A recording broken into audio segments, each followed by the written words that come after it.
টিভির ইতিহাসে এরকম কোথাও হয়েছে কিনা আমার জানা নেই। একটা ডিরেক্টরের স্মরণ সভা হচ্ছে এবং সেই ডিরেক্টরের ছবি চালানো হবে, যে নন্দন আটকে দিয়েছিল, উনি কতটা কষ্ট পেলেন।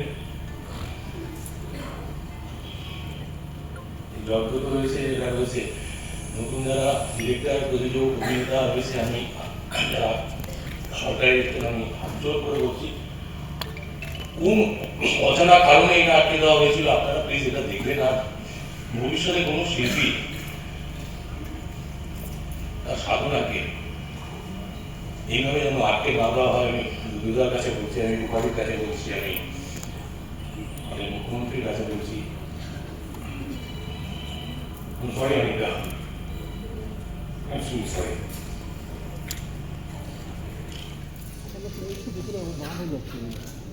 ঠিক আছে, হ্যাঁ ঠিক আছে। শিল্পীর শিল্পকর্মের মধ্যে দিয়ে তিনি বেঁচে থাকেন। অন্যায়ের বিরুদ্ধে প্রতিবাদ করার স্পর্ধা তিনি দেখিয়েছেন, যে স্পর্ধা আজকের দিনে বড়ই কম। তার জন্য ওনাকে বহু মানুষ প্রণাম জানান।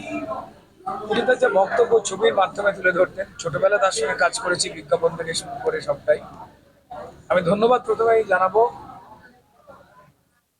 রাজ্য সরকারকে, এবং বিশেষ ধন্যবাদ জানাবো আমাদের সম্মানীয় মুখ্যমন্ত্রী। দুর্ভাগ্যজনক ঘটনা ঘটার পর থেকে যেভাবে তিনি প্রত্যেক মুহূর্তে যাতে সম্মানের সঙ্গে আমাদের প্রিয় পরিচালক অনিকদার কাজে কোনো রকম অসুবিধে না হয়, এবং নন্দনের মতো জায়গায় যেখানে তার সিনেমা আটকে দেওয়া হয়েছিল অন্যায় প্রতিবাদ করবার জন্য, সেই জায়গায় আজ প্রদর্শিত হচ্ছে অপরাজিত, এবং তারপর হবে ভবিষ্যতের ভূত। ধন্যবাদ জানাই সম্মানীয় মুখ্যমন্ত্রীকে। সংস্কৃতির জায়গাগুলোকে যেভাবে শেষ করে দেওয়া হয়েছিল, আজ পশ্চিমবঙ্গের মানুষ যে অন্ধকার থেকে বেরোবার রাস্তা তৈরি করেছেন এবং নতুন সরকারকে নিয়েছেন, তাদের জন্য বড় প্রশংসা একটা প্রয়োজন। ধন্যবাদ জানাই নন্দন কর্তৃপক্ষকে।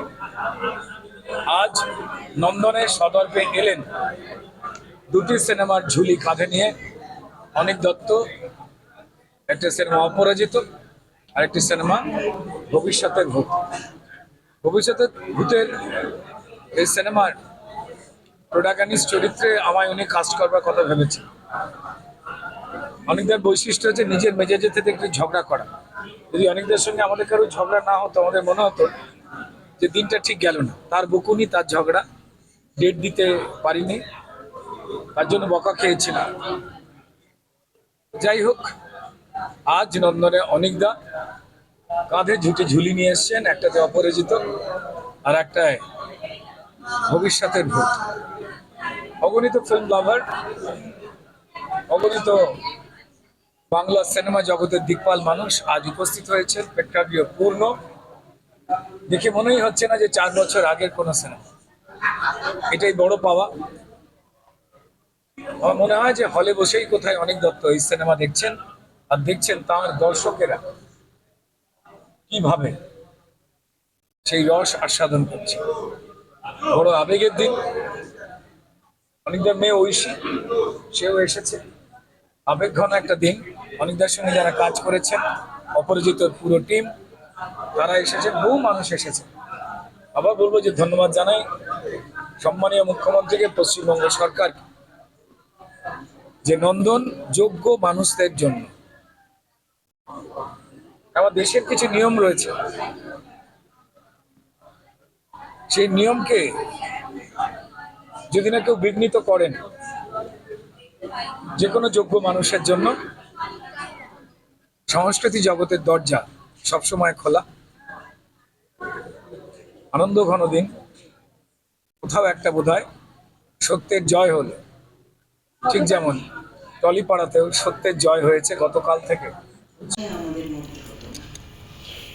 এইটা যেন আর না হয়, এটা আমাদের নতুন সরকারের কাছে, আমাদের মাননীয় মুখ্যমন্ত্রীর কাছে, সবার কাছে একটাই রিকোয়েস্ট, যেটা সবাই বলছে, এটা যেন কোনোদিন না হয়। অভিনয় করেছে ঈশ্বরবাবু আসছেন প্যাকেজে ওয়েটিং ফর গোলো অনুপ্রাণিত সেই নাটক পরিচালনা করেছে কলকাতা এবং বম্বে পুনা ফিল্ম ইনস্টিটিউট